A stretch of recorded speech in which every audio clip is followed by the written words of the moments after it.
22 अप्रैल 2025 वादी ए कश्मीर की हसीन वादियों में एक ऐसा खौफनाक मंजर देखने को मिला जिसने पूरे हिंदुस्तान को हिलाकर रख दिया। जहां लोग राहत की सांस लेने, प्रकृति से जुड़ने आए थे, वहीं कुछ ने उनके दिलों की धड़कनें हमेशा के लिए बंद कर दी। पर क्या यह एक आम आतंकी हमला था या इसके पीछे कोई गहरी साजिश छुपी थी? क्या आप तैयार हैं उस सच्चाई से रूबरू होने के लिए जो आपके रोंगटे खड़े कर देगी? घड़ी दोपहर के करीब 3 बजा रही थी। बायसारन घाटी, जहां हर साल हजारों पर्यटक आते हैं, उस दिन वहां मौजूद 47 सैलानियों में से 26 की सांसें छीन ली गईं।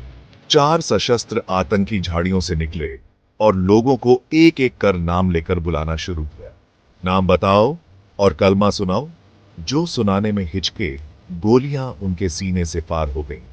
यह हमला इंसानियत के सबसे काले अध्यायों में दर्ज हो गया है। इस हमले की जिम्मेदारी ली एक नामालूम संगठन ने, कश्मीर रेजिस्टेंस। ना इससे पहले कोई जिक्र था, ना कोई झलक। कौन है ये लोग? किसके इशारे पर चले ये खूनी हाथ? सूत्र बताते हैं कि ये संगठन दरअसल एक पर्दा है। पीछे से ये ऑपरेशन सीमा पार से संचालित हुआ था। और ये सिर्फ एक हमला नहीं था, ये एक संदेश था। मकसद था डर फैलाना, देश की आत्मा को चीर देना।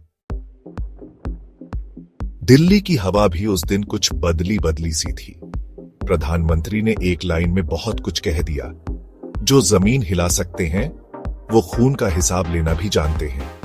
भारत ने तुरंत पाकिस्तान से लगती सीमाओं को बंद कर दिया। सिंधु जल संधि ठंडे बस्ते में, वीजा नीतियां खत्म, और अब बातें हो रही हैं ऑपरेशन स्विफ्ट रडार 2.0 की। साल 2019, बालाकोट एयर स्ट्राइक, याद है ना? तो अब 2025 में भारत फिर एक बार अपने जांबाजों को आसमान में भेजने की तैयारी में है। सिर्फ बदला लेने के लिए नहीं, एक नई नीति के तहत प्रीएम्प्टिव न्यूट्रलाइजेशन, यानी हमला उससे पहले, जब दुश्मन सोच भी ना पाए। सूत्रों का कहना है लक्ष्यों की पहचान हो चुकी है, ड्रोन स्कैन चल रहे हैं और पाक सीमा पर तैनात 27 पाकिस्तानी लड़ाकू विमान इस डर से उड़ान भर रहे हैं कि भारत कभी भी कुछ बड़ा कर सकता है। कहीं ऐसा तो नहीं कि स्विफ्ट रडार 2.0 शुरू हो चुका है और हमें बस उसका ऐलान सुनना बाकी है? इस हमले के बाद कई सवाल उठ रहे हैं। ये आतंकी इतने सटीक ढंग से टारगेट कैसे कर पाए? क्या उन्हें किसी लोकल सपोर्ट की मदद थी? और सबसे बड़ा सवाल, क्या ये सिर्फ आतंकवाद है या डिप्लोमेटिक प्रॉक्सी वॉर का एक हिस्सा? इंटेलिजेंस रिपोर्ट्स का कहना है आईएसआई के कुछ स्लीपर सेल कश्मीर में फिर से एक्टिव हो रहे हैं। ये एक नए आतंकवादी ब्लूप्रिंट की शुरुआत हो सकती है। हमारा देश आज 2 हिस्सों में बंट चुका है।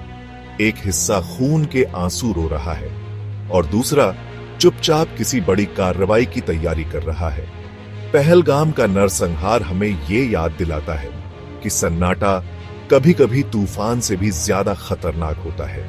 अब देखना यह है भारत कब और कैसे देता है जवाब। क्या आप तैयार हैं उस दिन का इंतजार करने के लिए? सुपर जुड़े रहिए हमारे साथ, क्योंकि जब इतिहास लिखा जाएगा तब सच्चाई जानना जरूरी होगा। Visual text slide with the given text.